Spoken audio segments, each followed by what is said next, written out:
ইয়াদুহু ইয়াদুল্লাহ, লিসানুহু লিসানুল্লাহ, আইনুহু আইনুল্লাহ। তার হাতখানা কেমন যেন আল্লাহ পাকের কুদরতি হাতে পরিণত হয়ে যায়।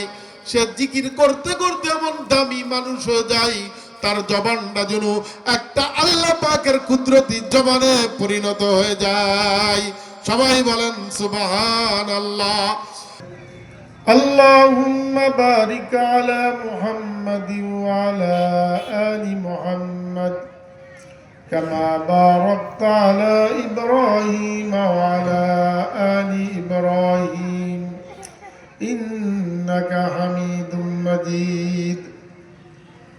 আল্লাহ পাক বলেন, ইয়া আইয়ুহাল্লাযীনা আমানু যকুরুল্লাহ যিকরান কাসীরা ওয়াসাব্বিহুহু বুকরাতাও ওয়া আসীলা। আল্লাহ তাআলা ঈমানদার সম্প্রদায়কে ডাক দিয়ে বলছে, হে ঈমানদার সম্প্রদায়রা, তোমরা আমি আল্লাহর জিকির বেশি বেশি পরিমাণে করো। সবাই বলেন সুবহানাল্লাহ। আমরা এখন এই কথাটা শোনার জন্য সবাই একমত, কথা ঠিক কিনা বলেন? এই কথাটা শোনার জন্য সবাই একমত, কিন্তু মানার জন্য কিন্তু সবাই একমত না। এটা শোনার জন্য সবাই একমত, মানার জন্য একমত নয়। এখন আল্লাহ তাআলা ডাক দিয়ে বলছে ঈমানদার সম্প্রদায়। এখন যারা আমরা মুসলমানের ঘরে জন্ম নিয়েছি, আমরা জন্মগতভাবে কিন্তু মুসলমান, কিন্তু আজকে গুণের মাধ্যম দিয়ে কিন্তু মুসলমান প্রকাশ ঘটে। এখন আপনি আমি ঈমানদার, এরা সবাই যারা আল্লাহকে বিশ্বাস করি সবাই ঈমানদার।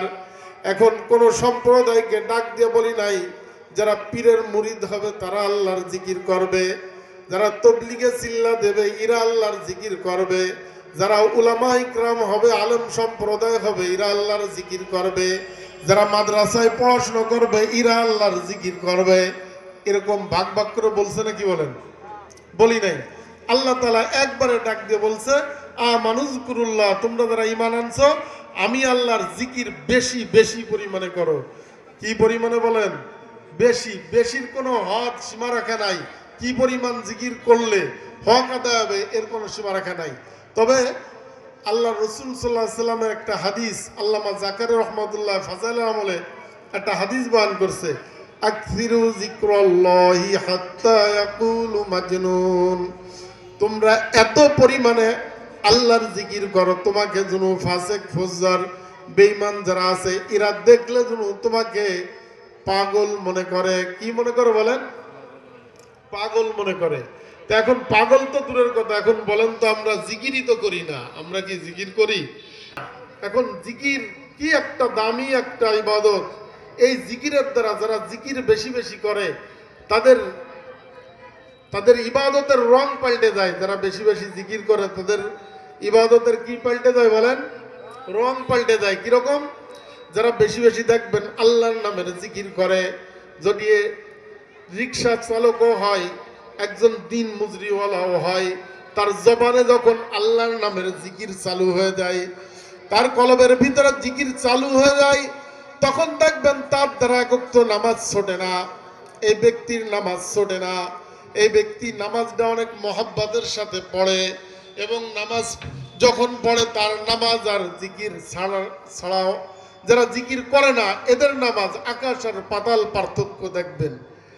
যারা জিকির করে দেখবেন আলেম ওলামাদেরকে তারা গালিগালাজ করে না, আলেম ওলামাদেরকে খারাপ নজরে তারা তাকায় না, আলেম ওলামাদেরকে অনেক মহব্বত করে। কারণ কি? আল্লাহ রাব্বুল আলামিন কালামে হাকিমের ভিতরে বলেন, ইন্নামা ইয়াখশাল্লাহা মিন ইবাদিহিল উলামা। দুনিয়াতে আমাকে মহব্বত করে ভয় করে, আমাকে যদি ভয় করনেওয়ালা পার্সেন্ট একজন থাকে তার ভিতরে হলো উলামা ইকরাম। উলামা ইকরাম আমি আল্লাহকে ভয় করে। সবাই বলেন সুবহানাল্লাহ। কারা আল্লাহকে ভয় করে বলেন? উলামা ইকরাম। এই কার ঘোষণা? আল্লাহ পাকের ঘোষণা। সূরা ফাতির আল্লাহ পাক আলোচনা করছেন যে আমাকে নিশ্চয় দুনিয়াতে উলামা ইকরাম আমি আল্লাহকে ভয় করে। এখন আপনারা যদি বলেন যে উলামা ইকরাম আসলে ভয় করে না, উলামা ইকরাম মিথ্যা বলে, নিশা খায়, এলোমেলো কথা বলেন, আসলে এটা কি সঠিক হবে? সঠিক হবে না, এটা মিথ্যা প্রমাণ হবে।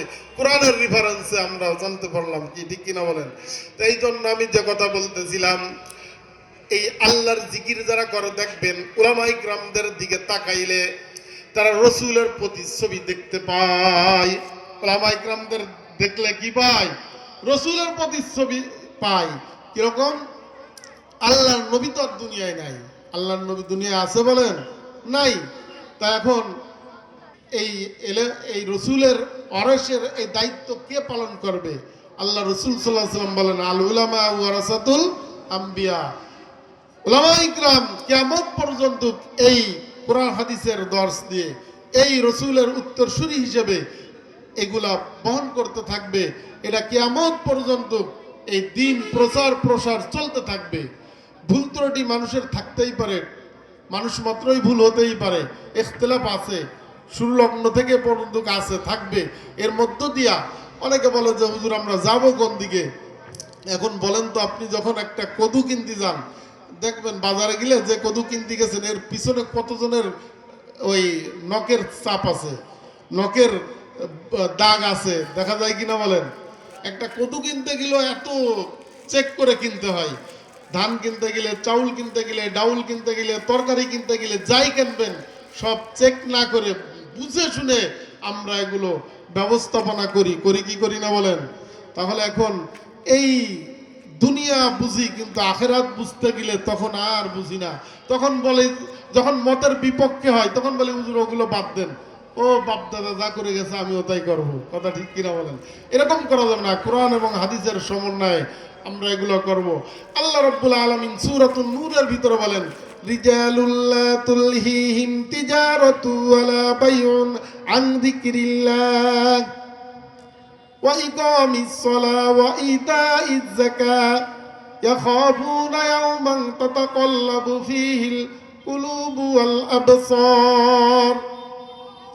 আল্লাহ তাআলা বলেন, মানুষের ভিতরে এমন কিছু মানুষ আছে তাদেরকে ব্যবসা বাণিজ্য ক্রয় বিক্রয় এগুলার থেকে, তাদেরকে আল্লাহর জিকির থেকে এগুলাই গাফেল করতে পারে না। মানুষের ভিতরে এমন কিছু মানুষ আছে তাদেরকে জিকির থেকে আল্লাহর গাফেল করতে পারে না। নামাজ, রোজা, হজ, যাকাত এভরিথিং যা কিছু আছে, তারা ভয় করে ওই দিনকে যে তারা একদিন চিরনিদ্রায় নিদ্রিত হয়ে চক্ষুখানা উল্টে যাবে, কবরের যাত্রী হয়ে তাদের একদিন যাওয়া লাগবে। এই চিন্তায় তারা কি করতে পারে না বলেন? তারা আল্লাহর জিকির থেকে তারা গাফেল থাকতে পারে না। এই জন্য আমি যে কথা বলতেছিলাম যে আমানু যিকুরুল্লাহ, যারা বেশি বেশি আল্লাহর জিকির করবে তাদের গুণ ঢুকে যাবে। কি গুণ ঢুকে যাবে? তারা উলামায়ে কিরামদের দেখলে মহব্বত করা শুরু করবে।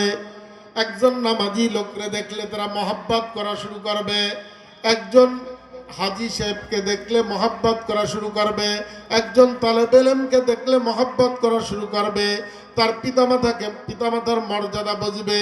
একজন জাকিরিন মানুষ তার পিতামাতার মর্যাদা ভুলতে পারে না, তার পিতামাতার মর্যাদা সে বোঝে।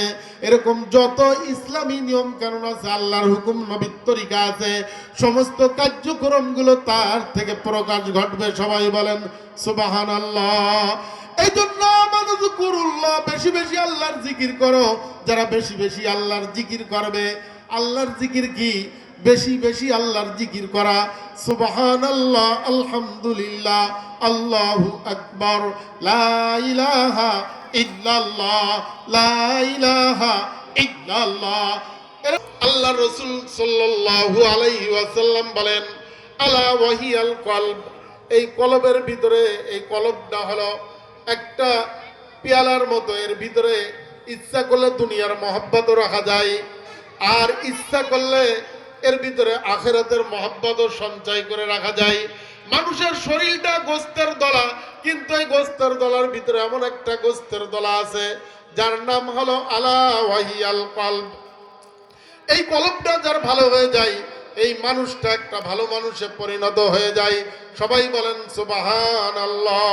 আমরা অনেকে বলি না, গ্রাম্য ভাষায় দেখবেন বলে, আরে ও মানুষটা সুন্দর হলে কি হবে, ওর অন্তরটা কালো, ওর অন্তরটা ভালো না। এরকম বলে কি বলে না বলেন? বলে না? বলে। আবার দেখবেন বলবে যে ওই মানুষটা কালো হইল, ওর অন্তরটা আলোয় পরিণত, ও অনেক ভালো মানুষ, ওর উপরের চামড়াটাই শুধু কালো, ভিতরে আলোয় পরিণত হয়ে গেছে, ওর মতো একটা মানুষই হয় না। সমাজের ভিতরে এরকম কিছু মানুষ আছে কি নাই? তো এখন এই কলব হলো ভালো আর মন্দ, যার কলবটা ভালো হয়ে যাবে একটা ভালো মানুষে পরিণত হয়ে যাবে, আল্লাহর রসুলের কথা। আর যার কলবটা খারাপ হয়ে যাবে একটা খারাপ মানুষে পরিণত হয়ে যাবে। সবাই বলেন নাউজুবিল্লাহ। এখন এই কলবটাকে ভালো বানাইতে গেলে কি করতে হবে? বেশি বেশি আল্লাহর জিকির করা লাগবে। আল্লাহর রাসূল সাল্লাল্লাহু আলাইহি ওয়াসাল্লাম বলেন, লা ইয়াজালু লিসানাকা রাতবাম মিন যিকরিল্লাহ। তোমরা জিকিরের দ্বারা তোমাদের জবানকে কি করো? ভিজায় রাখো। রসগোল্লার ভিতরে রস দিলাম ভিজে থাকে না, দেখবেন রসগোল্লা বলে রসের মধ্যে ভিজে থাকার কারণে। তা রাসূলের হাদিস হলো যে এর অর্থ সরসংক্ষেপ হলো যে তোমরা এত পরিমাণে জিকির করো জবান যেন জিকিরের দ্বারা তরু তাজা থাকে। বলেন সুবহানাল্লাহ। যারা বেশি বেশি আল্লাহর নামের জিকির করবে, এই জিকির করতে করতে দেখবেন তার জবানটা এমন পাওয়ারফুল হয়ে যায়। আল্লাহর রাসূল সাল্লাল্লাহু আলাইহি ওয়াসাল্লাম বলেন হাদিসে কুরসির ভিতরে যে বান্দা যখন জিকির করতে থাকে, জিকির করতে করতে জবানটা এত দামি হয়ে যায়, এই জবান অসম্ভব কোথাও যদি সে বলে বসে, এমন কিছু কথা বলে বসে তার দ্বারা সম্ভব না। আল্লাহর রাসূল বলে ইয়াদহু ইয়াদুল্লাহ, লিসানুহু লিসানুল্লাহ, আইনুহু আইনুল্লাহ। তার হাতখানা কেমন যেন আল্লাহ পাকের কুদরতি হাতে পরিণত হয়ে যায়। সে জিকির করতে করতে এমন দামি মানুষ হয়ে যায়, তার জবানটা যেন একটা আল্লাহ পাকের কুদরতি জবানে পরিণত হয়ে যায়। সবাই বলেন সুবহানাল্লাহ। সে যখন চক্ষু দিয়া দেখে, দেখেন না আল্লাহওয়ালাদের কাছে আমরা যাই কেন, তাদের দূরদৃষ্টি এমন একটা পাওয়ার আছে। এখন অনেকে এটা স্বীকার করে আবার করে না, মতের বিরোধ হলে করে না। দেখবেন কুমির পানিতে থাকে, থাকে কি থাকে না বলেন? কুমির কোথায় থাকে? পানিতে থাকে। কোন একটা আল্লাহর মাখলুক, একটা আল্লাহ তাআলার মাখলুক পানিতে থাকে। এই কুমির কিন্তু এই বাচ্চা দেয় কিভাবে আপনারা হয়তো বা অনেকে জানেন, এর ইতিহাস পড়ে দেখবেন, এই সম্পর্কে জেনে দেখবেন। এই কুমির ঠিকই উপরে ডিম পেড়ে আসে, আর পানি থেকে অনেক দূর থেকে কি করে? চোখের দৃষ্টিপাত করে। চোখের দৃষ্টিপাত করে তার বাচ্চা এমন এক চোখে পাওয়ার আল্লাহ পাক দিয়ে দিয়েছেন, এই পাওয়ারের তাওয়াজ্জু লেগে ওই কুমিরের বাচ্চা বের হয়ে যায়। যায় কি যায় না বলেন? এটা একটা প্রাণী যার কোনো জান্নাত নাই, জাহান্নাম নাই, কোনো নিদর্শন নাই।